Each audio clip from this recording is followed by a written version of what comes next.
La situation sécuritaire à la loupe, les forces armées maliennes mènent en ce moment une grande offensive contre les terroristes juste dans leur dernier retranchement. Plusieurs chefs terroristes ont été neutralisés, des caches d'armes détruites et des matériels de guerre saisis grâce à l'opération Dougoukoloko.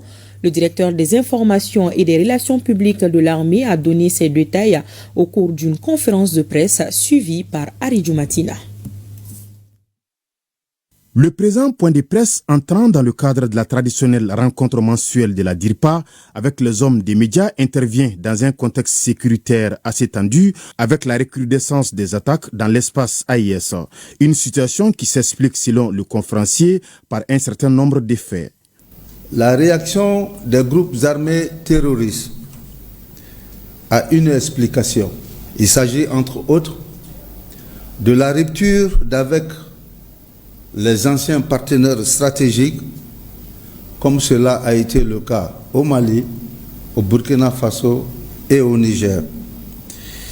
Il s'agit aussi du choix stratégique opéré par nos différentes autorités, sans compter que la dynamique impulsée dans l'espace AES de nos jours, dans plusieurs domaines et particulièrement sur le plan défense, sécurité, ne cesse de faire des jaloux. Au regard de tout ce qui précède, il faut vaille que vaille étouffer dans l'œuf cette volonté de nos États à respirer la pleine et entière souveraineté au peuple de l'AES d'imprimer sa propre voix et ne pas recevoir d'instruction d'aucun palais feutré. S'agissant des forces armées maliennes, à la veille de la fête des Tabaski, elles ont anéanti avec promptitude et efficacité plusieurs menaces terroristes pour permettre à la population de fêter l'Aïd el-Kébir dans la communion. Ce qui est sûr pour vos forces armées et de sécurité, c'est la victoire au bout et nous y parviendrons. Des victoires, oui, nous en avons beaucoup engrangé. Oui, nous en avons beaucoup fait et nous continuerons d'en faire. À la veille de la fête de Tabaski, nous avons circonscrit à beaucoup de menaces terroristes. Il y a eu des arrestations d'étrangers dans certaines villes du centre comme du nord. Des arrestations d'hommes en train de consolider des plans d'attaque, des camps et certains points sensibles. Des arrestations de terroristes qui se faisaient passer pour des vendeurs de moutons à la veille de la fête.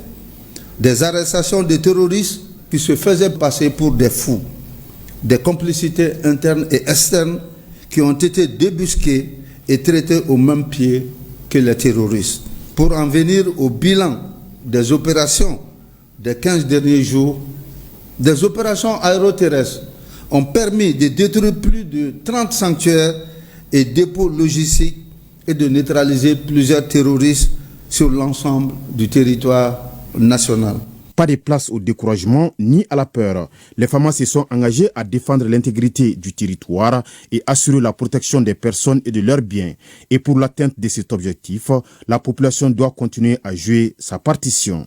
Nous lançons ce vibrant appel de pied en demandant aux populations d'éviter de collaborer avec les terroristes sous toutes ses formes.